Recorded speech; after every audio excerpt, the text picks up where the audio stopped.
Baik, bismillahirrahmanirrahim. Assalamualaikum warahmatullahi wabarakatuh. Waalaikumsalam warahmatullahi wabarakatuh. Kembali lagi bersama kita di podcast Darul Ukhuwah. Baik, alhamdulillah wa kafa, salatu wassalam ala habibina al-mustafa wa ala alihi wa ashabihi wa ala tuqa wal wafa.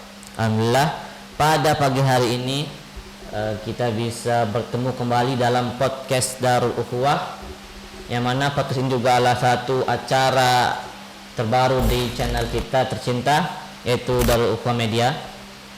Dan pagi hari ini kita kedatangan tamu yang spesial, yaitu salah satu asatid kita, muallim kita, yaitu Ustadz Imam Bukhari. Beliau profil beliau salah satunya yaitu alumni dari Dalwa, Ya. Dari Dalwa, kemudian SMP SMA di Dalwa, melanjutkan studinya di Unisma, program pendidikan agama Islam. Pendidikan agama Islam. Baik. Kaifakum Ustaz? Alhamdulillah. Baik. Baik. Alhamdulillah. Pagi hari ini kita akan ngobrol, berbincang santai Ustaz tentang materi kita, ya bukan materi sih, lebih contohnya ke tema kita, yaitu tema kita pagi hari ini yaitu santri, peran santri dalam kemerdekaan. Mungkin antum bisa beritahu kami sisi heroik atau sejarah santri yang ikut serta dalam kemerdekaan Indonesia. Silakan Zat. Bismillahirrahmanirrahim. Alhamdulillah, salatu wassalamu ala asyrofil anbiya'i wal mursalin sayyidina Muhammadin wa ala alihi wasallam ajmain. Amma ba'du. Terima kasih atas kesempatannya untuk hadir di podcast kali ini. Nah, Zat. Entah saya podcast ke berapa? 4 ya? Keempat Zat. Ya, alhamdulillah. Judulnya menarik, yaitu peran santri dalam kemerdekaan. Kita masih dalam suasana kemerdekaan. Kemerdekaan ini yang dulunya awalnya dibarengi dengan suasana yang sangat betul-betul rawan. Jadi banyaknya penjajahan dan juga perbudakan. Perbudakan yang saya sebut itu sebagai bentuk rakyat Indonesia dipaksa untuk bekerja, yaitu biasanya yang kalau kita baca itu di literatur sejarah, yaitu disebut tanam paksa. Nah, dibuat mereka disuruh untuk, rakyat Indonesia disuruh untuk membuat rel kereta api. Itu pun nggak bermeter-meter, tapi puluhan kilometer, ya, kilometer buat jalan raya. Nah, kalau kita lihat dari peran santri, kita ambil dari definisinya, santri yaitu bisa diartikan banyak. Masyarakat sendiri ketika mereka ditanya apa santri itu, SANTRI. S diambil dari kata sin, yusarikun ilal khair, jadi menempuh dalam kebaikan. Kalau N, naibun andal masyayikh, pengganti dari para guru yang terdahulu yang sudah meninggal. T yaitu tarikun andal ma'asi, yaitu meninggalkan kemaksiatan. San P R berarti rohibun ilal khair, dimengarahkan kepada kebaikan. I-nya yarju ilallah, yarju salamah, mengharapkan keselamatan. Ya, melihat dari itu saja, dari definisi masyarakat ini, santri itu berarti mempunyai peranan dalam kemerdekaan. Jadi dari definisi tersebut kemudian kita alihkan ke satu ayat, yarfa'illahu alladziina aamanu minkum walladzina utul ilma darajat. Jadi derajatnya para santri adalah bisa katakan ya ahlul ilm, orang yang mengemban keilmuan. Belajar ilmu dari pagi sampai siang, tergantung jadwalnya masing-masing. Iya, Ustaz. Karena kita di pondok 24 jam ya, Ustaz, non stop. Maka kemerdekaan tersebut, kemerdekaan adalah bentuk suasana di waktu itu yang mencekam karena banyaknya penjajahan. Nah, penjajah itu tidak saja Belanda, tapi juga ada Jepang yang setelah itu, setelah Belanda pergi, ada Jepang. Mereka menjajah Indonesia. Lah, di waktu itu pada waktu setelah 17 Agustus diberitakan atau dikumandangkan oleh Proklamasi. diproklamasikan Oke. diproklamasikan sebagai hari kemerdekaan. Kalau dalam bahasa Arab itu disebut Yaumul Istiqlal. Istiqlal. Yaumul Istiqlal, hari kemerdekaan Indonesia. Tidak lama dari itu, kurang lebih 2 bulan atau 1 bulan, di waktu Oktober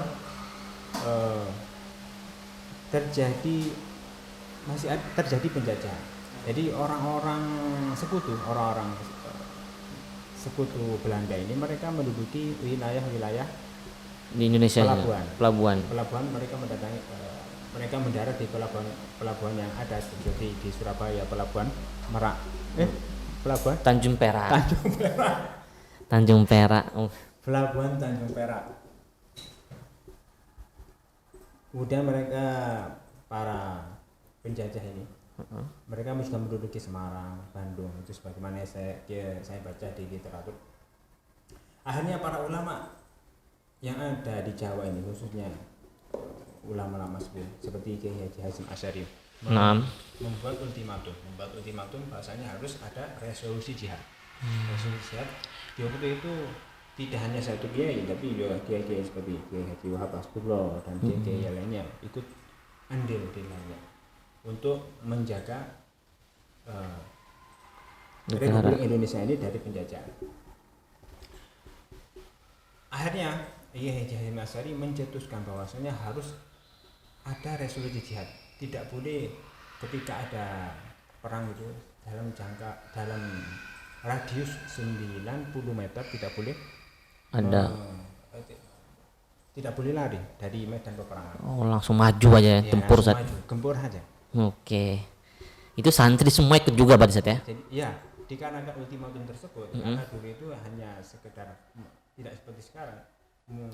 Pakai Media chat. sekarang banyak, Iya. buat chat, buat WA, perangan gitu enak ya. Nah, tapi kalau dulu itu ya lewat radio. Itu radio masih nyarinya di gelombangnya. Iya, benar-benar. Radio yang pakai baterai itu saat ya? Ada yang pakai baterai. Itu pakai baterai.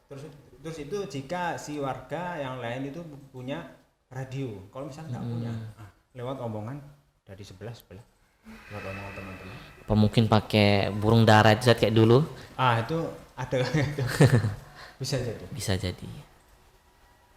Kemudian Zat, dari resolusi jihad itu apakah banyak yang terkumpul santri itu dalam jihad itu Zat? Apakah cuma sebagian atau banyak yang ikut andil dalam perkumpulan itu? Nah, sangatlah banyak. Kenapa? Dikarenakan ketika ultimatum Kiai Haji Hasyim Asy'ari dan kiai-kiai yang lain mengultimatumkan untuk adanya resolusi jihad, orang-orang sekitar pondok juga ikut. Jadi warga ya? Warga. Jadi warga itu santri untuk membantu memerdekakan atau merdeka sudah merdeka, tapi untuk menghalangi para penjajah agar tidak menduduki tanah Jawa. Oke. Berarti waktu pun merdeka dipromosikan, berarti mereka masih belum menganggap Indonesia merdeka gitu ya? Atau langsung menyerang atau bagaimana? Lah, dikarenakan penjajah masih ada di Indonesia, dan mereka berdatangan dengan menduduki wilayah-wilayah yang dianggap itu sebagai pelabuhan Tanjung Perak itu. Nah, mereka masih ada di situ para penjajah. Dikarenakan mereka menyerang, akhirnya ya yang namanya masyarakat di Indonesia ini, karena ultimatum Kiai Haji Hasyim Asy'ari dan juga kiai-kiai lainnya itu bukan saja lewat radio tapi juga lewat pondok-pondok pesantren yang akhirnya orang-orang yang ada di sekitar pondok pesantren ikut andil dalam berjuang. Nah, disitulah kita bisa memahami yang namanya gerakan santri dan juga peran santri dalam kemerdekaan. Dilihat dari santri itu pun, kata-kata santri berarti kan bisa kita pahami bahwa santri itu tidak hanya yang ada di pondok pesantren. Iya, tidak mengaji, tidak hanya baca Quran, bahasa Arab, tapi bisa orang luar ini yang mereka termasuk orang yang dikatakan muhibbin atau orang yang cinta pada orang-orang pesantren. Mereka juga bisa dianggap santri. Kata-kata santri kan bisa dikatakan orang yang definisinya menurut masyarakat saja, kalau misalkan dikatakan santri adalah yang pakai sarung, Yang pakai ngaji, kopiah, yang kopiah. ngaji, pakai baju takwa. Belum dapat baju takwa, sekarang banyak baju mungkin kaos, sarungan, Iya. udah dianggap santri. Oke.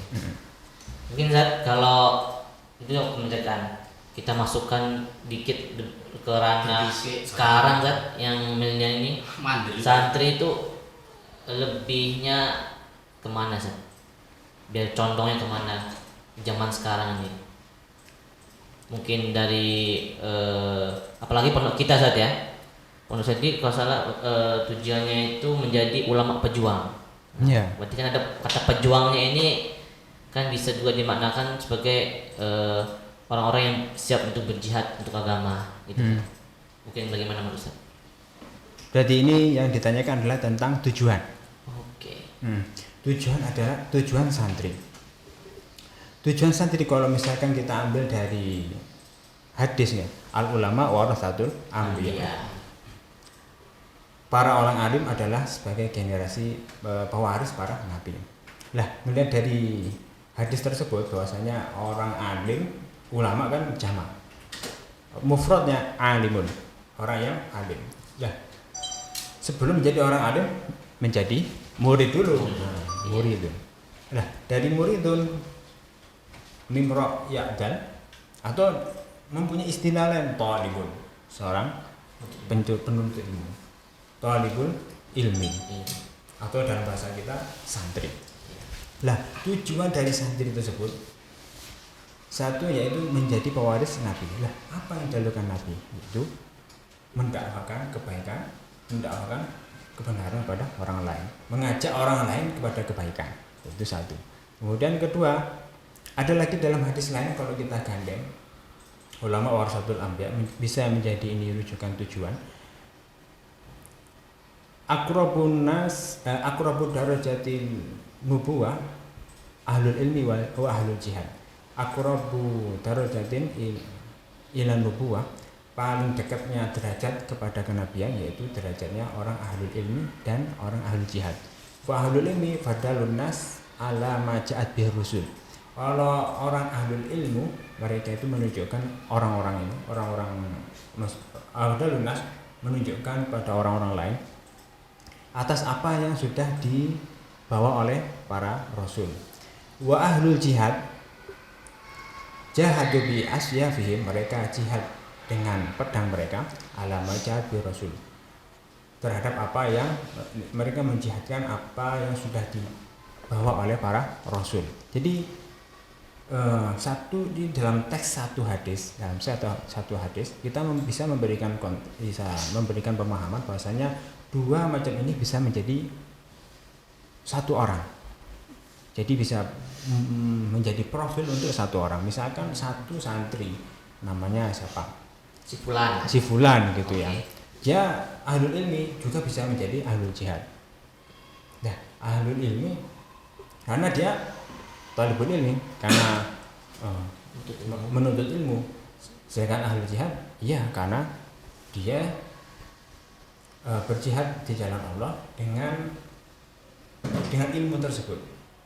Jadi dia mengamalkan hadis-hadis Nabi, mengamalkan apa yang sudah dipaparkan oleh Nabi dalam hadis-hadisnya atau lewat perkataan-perkataan ulama. Jadi dia membawa hal tersebut untuk membawa kebaikan. Jadi tujuan yang kedua yaitu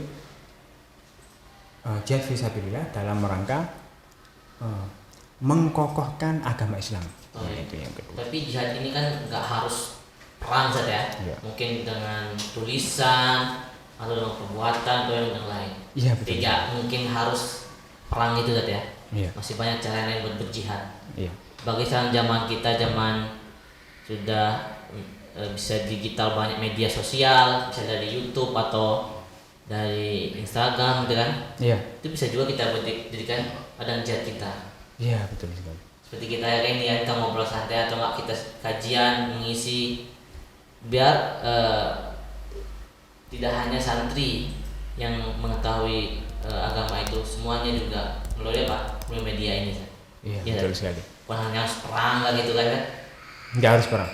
Oh iya. Lanjut Zat. Lagi tujuannya yang ketiga tadi.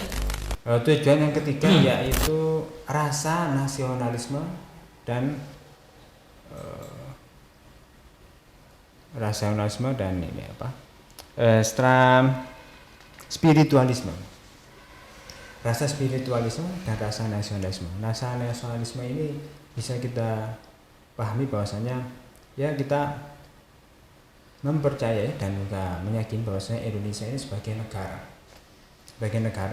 tempat kelahiran dan juga tempat berdirinya, tempatnya para ulama ini ada di sini. Kalau kiai masuk guru-guru kita itu ada di Indonesia. Mereka menghormati Indonesia sebagai bangsa yang insya Allah didoakan untuk terus maju dalam kebaikan. Jadi tujuan santri yang ketiga yaitu bersifat nasionalis dan religius. Jadi tidak boleh bersifat nasionalis, tapi jangan sampai menghilangkan rasa religiusnya, sifat keislamannya jangan sampai hilang. Sifat Islam. Dalam Pancasila pun sudah yang pertama sudah kita tahu ya. Iya, betul. Ketuhanan yang Maha Esa. Itu sudah membuktikan bahwasannya kemerdekaan Indonesia pun ada sangkut pautnya dengan santri tersebut ya. Iya, karena betul. ada apa tadi keagamaan ya, rasional, religius. Oke, siap.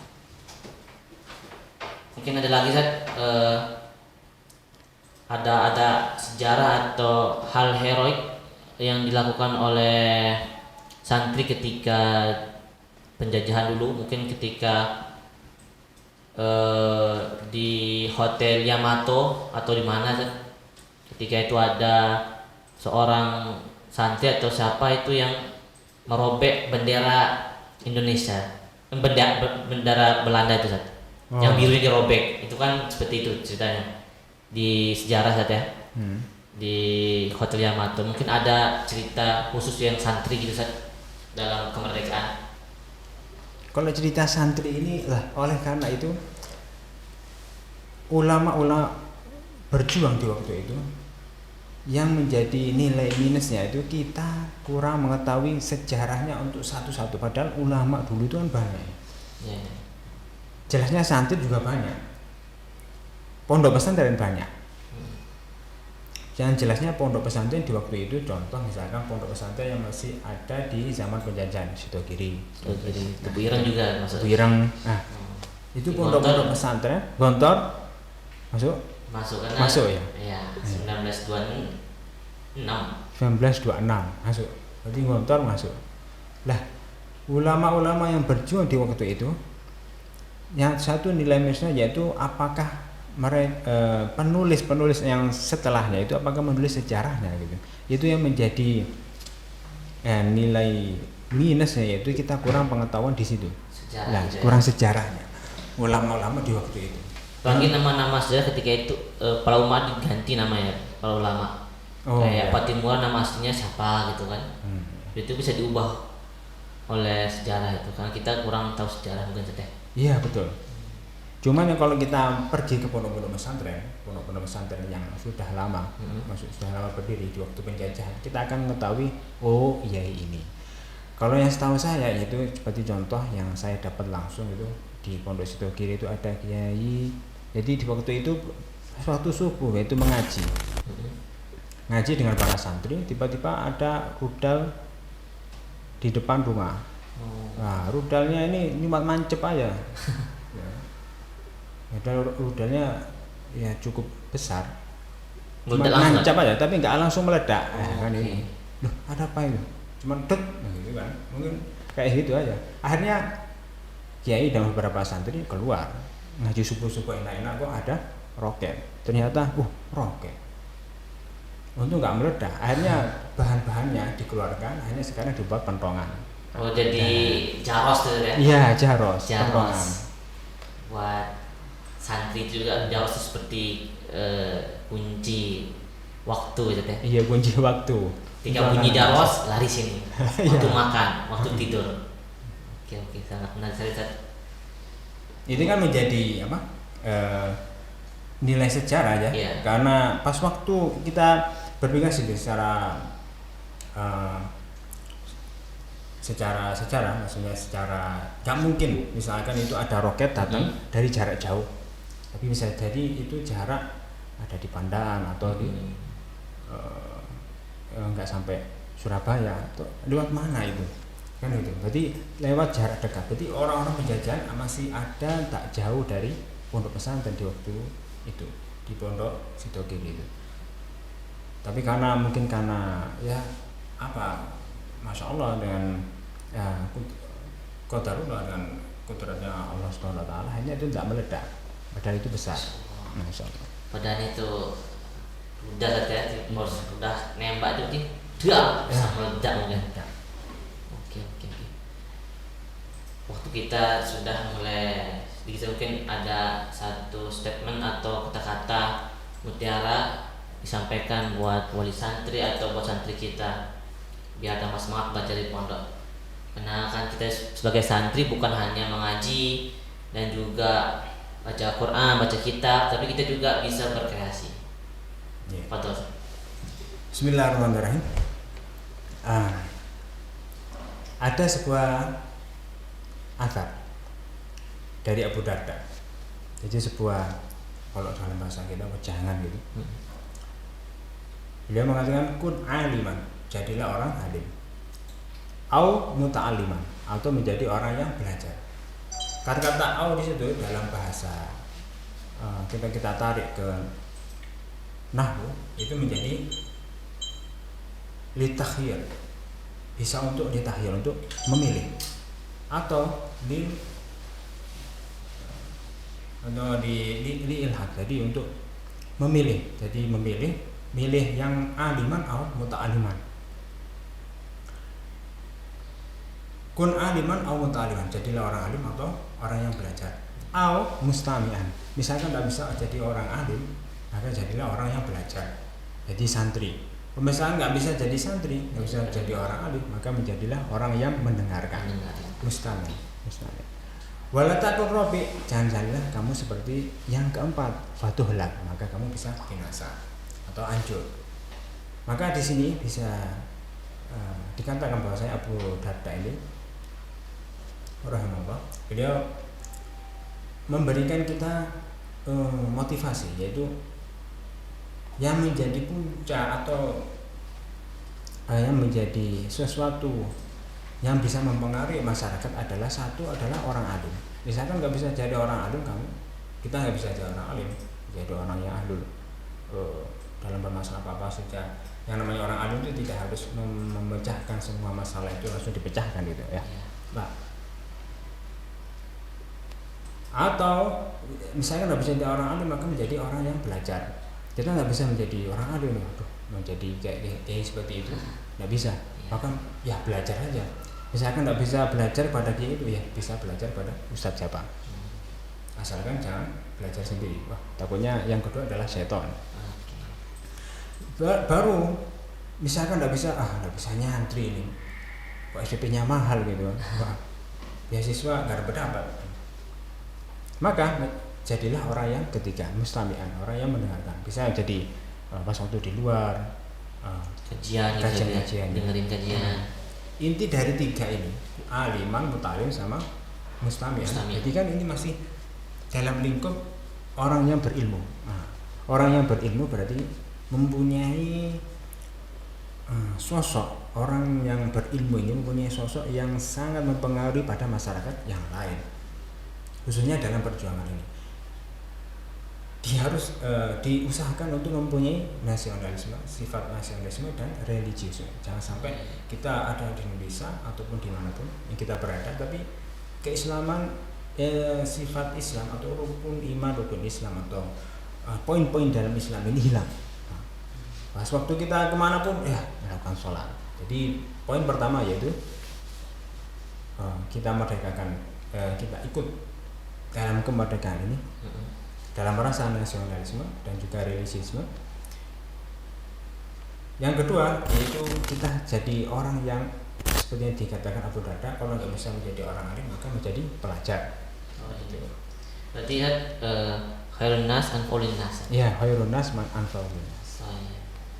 Mantap Ustaz. Terima kasih atas wejangannya dan waktunya di dalam podcast kita ini. Mungkin para pemirsa atau oleh santri yang mendengar ini bisa diambil kesimpulan bahwa santri itu juga ada Ustaz ya. Perannya dalam kemerdekaan. Toyib. Karena waktu kita sudah habis Ustaz. Sudah habis. Mungkin sekian. Mungkin kalau ada salah kata dari kami mohon maaf karena manusia itu tempat salah dan dosa. Ya. Baik. Syukran. Wassalamualaikum warahmatullahi wabarakatuh. Waalaikumsalam warahmatullahi wabarakatuh. Ilaliko.